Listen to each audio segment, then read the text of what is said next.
The cafe was unusually quiet that morning. Rain tapped softly against the glass, and the aroma of freshly brewed coffee filled the air. Clara sat alone near the window, her hands trembling as she counted the few crumpled bills in her purse. She'd skipped breakfast again, hoping this cup of coffee would last her until evening. At the counter, laughter broke through the calm. A tall man in a tailored navy suit, Ryan, stood with his colleagues, smirking as his eyes landed on her. "Look at that," he whispered loud enough for everyone to hear. "Some people come here just to look rich." The others chuckled. Clara's face turned pale. She looked down quickly, clutching her cup as if it could hide her. But as Ryan turned away, the little girl sitting beside him, no more than 6, looked at Clara with wide, innocent eyes. And then, the unthinkable happened. The girl smiled and said softly, "Mom." Ryan froze mid-step. The laughter died instantly. Clara's cup slipped from her hand, coffee spilling across the table, her heartbeat thundering in her ears. Because that voice, that face, that word, wasn't possible. If this moment moved you, stay with us. Because what happens next will change everything. Before that rainy morning, Clara's life had been a series of quiet battles. Once, she'd been a bright university student, the kind who stayed up late chasing dreams, not survival. But when her father passed suddenly, everything changed. Tuition bills piled up, rent notices came faster than her paychecks, and she had to drop out to take care of her ailing mother. She worked double shifts at a local diner, her uniform always smelling faintly of fried oil and coffee beans. Customers came and went, but she stayed, smiling through exhaustion, saving every tip she could. Her friends had long stopped calling. The world moved on without her, leaving her with memories of what used to be. Still, Clara had something that kept her going, a small envelope tucked in her purse. Inside was a single ultrasound photo, the only piece she had left from the life she'd almost had. The baby she'd lost 5 years ago. That memory never left her. The hospital corridors, the cold doctor's words. "I'm sorry, Miss Clara, there were complications." She carried that pain like a hidden scar, smiling so no one would see it. But deep down, every time she heard a child laugh, something in her heart twisted, a reminder of what she could never hold again. So when that little girl in the cafe had looked up and called her Mom, something deep within Clara broke open. Because even for just a second, she felt something she hadn't felt in years. Hope. Ryan blinked, stunned. He turned toward his daughter, Lily, who now stood beside Clara's table, her tiny hands gripping the edge as if drawn to her. "Sweetheart," Ryan said, forcing a nervous laugh. "Come back here." But Lily didn't move. Clara's breath caught in her throat. The child's face, those same hazel eyes, the same small dimple on the left cheek, it was like looking into a reflection of a life she'd once dreamed about. I'm sorry," Clara stammered, glancing at Ryan. "I think she's mistaken." Her voice trembled. "I'm not." But Lily interrupted, whispering again, "Mom, don't you remember me?" The cafe fell silent. Even the barista froze. Ryan rushed forward, his face pale.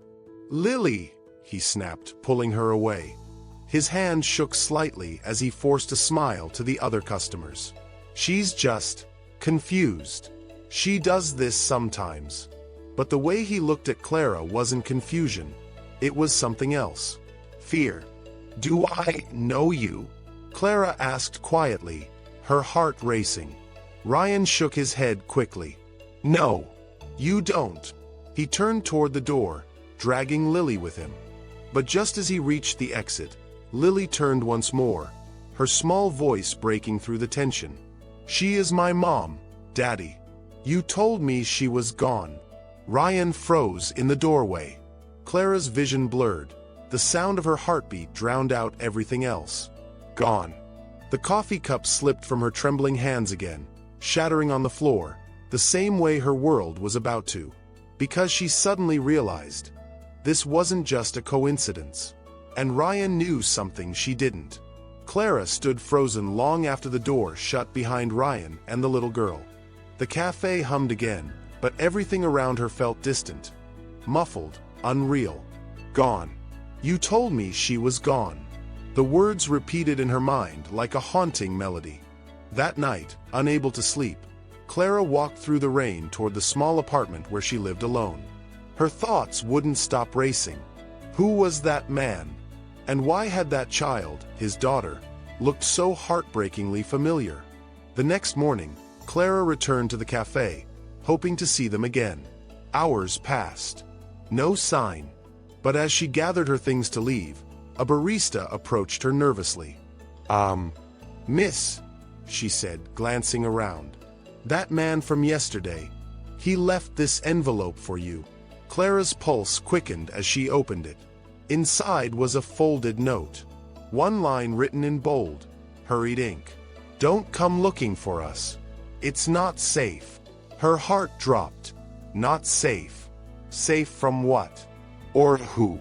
2 nights later, while walking home from another late shift, Clara noticed a black car parked across the street from her building. Its engine idled softly, headlights off. Her chest tightened. She turned quickly toward her door, but then she saw it, a small pink hair clip lying on the sidewalk. The same one Lily had worn that day at the cafe. She bent down slowly, her fingers trembling as she picked it up. And in that moment, a flash of headlights illuminated the street. The same black car rolled forward, and this time, Ryan stepped out. Clara, he said, his voice urgent. You shouldn't be here alone. Her breath caught. What are you talking about? What's happening? Who are you? Ryan looked over his shoulder, as if watching for someone. Then he whispered, almost pleading, Please, not here.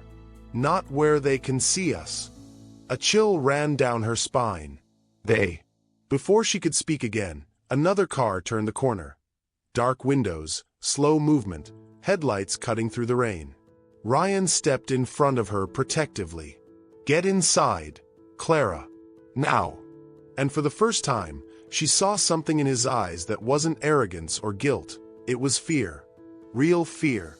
Because whatever this was, it was bigger than both of them. The night air was cold, the sound of rain soft but endless. Clara stood frozen in front of Ryan, her trembling hands still clutching the little pink hair clip. Ryan, she whispered, her voice cracking. You need to tell me what's going on. For a long moment he said nothing, only stared at her with a look that was part sorrow, part shame. Then he sighed, glancing toward the dark street before finally speaking. I didn't mean for any of this to happen. Any of what? Clara pressed. Your daughter called me Mom.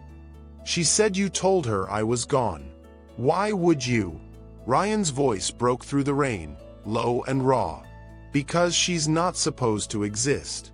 Not like this. Clara stepped back, confused. What are you talking about? Ryan swallowed hard, his eyes glistening. 5 years ago, there was an accident. A fire. My wife, your sister, Lena didn't make it. Clara's heart stopped. My sister? He nodded slowly. Lily was just a baby. The doctors said she might not survive either.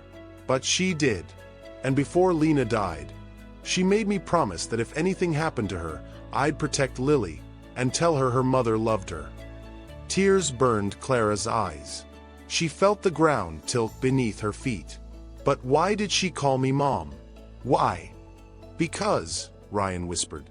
Lily saw your photo. The one Lena kept. The 2 of you as kids. You look exactly like her. He looked down, his voice trembling. She's been dreaming about her mother. And when she saw you in that cafe, she thought her prayers had been answered. Clara covered her mouth as tears streamed down her face. All those years she thought her sister had cut her off. All those unanswered letters, the silence, the distance. She had no idea Lena was gone, that a child was out there carrying her sister's name, her smile, her blood. But why didn't you tell me? She whispered. Ryan's jaw tightened. Because I was ashamed.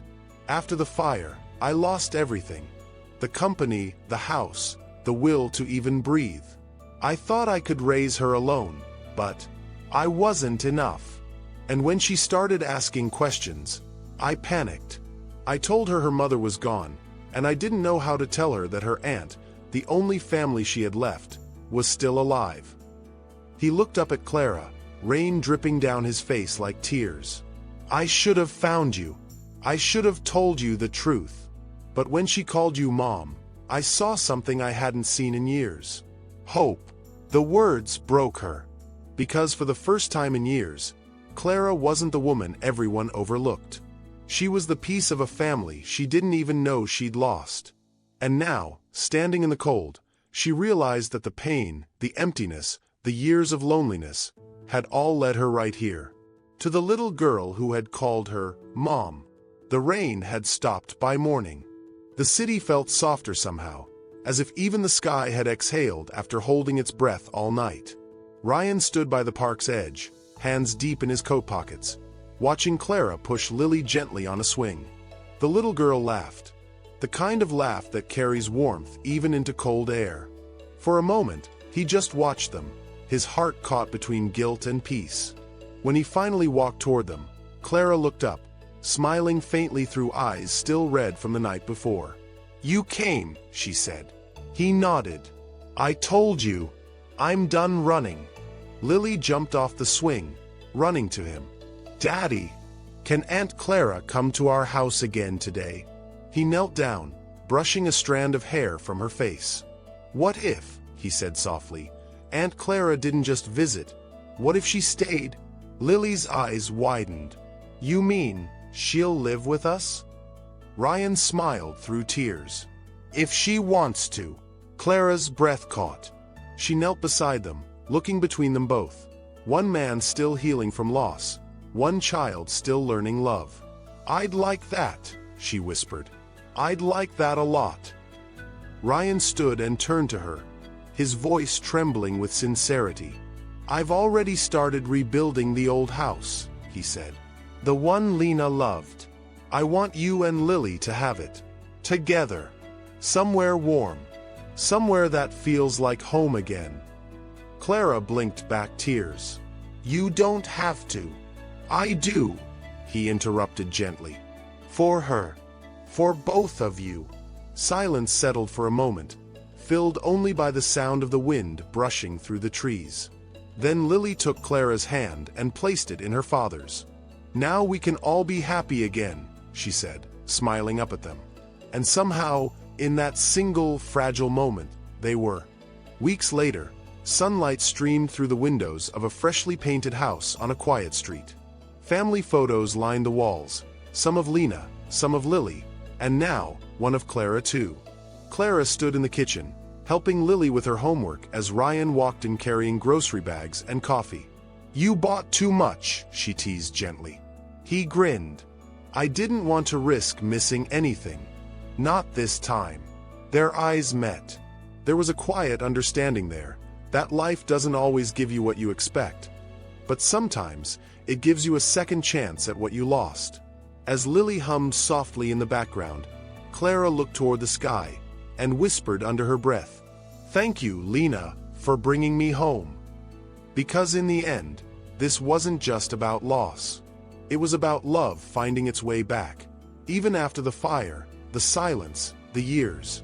And in the stillness of that home, the echo of family finally felt whole again. Sometimes, the people we think are strangers are just angels wearing ordinary faces. Clara thought her story ended in loss, but it was really a story about second chances, forgiveness, and love that finds its way home. If this story touched your heart tonight, don't leave just yet. Hit subscribe, because every week, we share real stories that remind you love is still out there.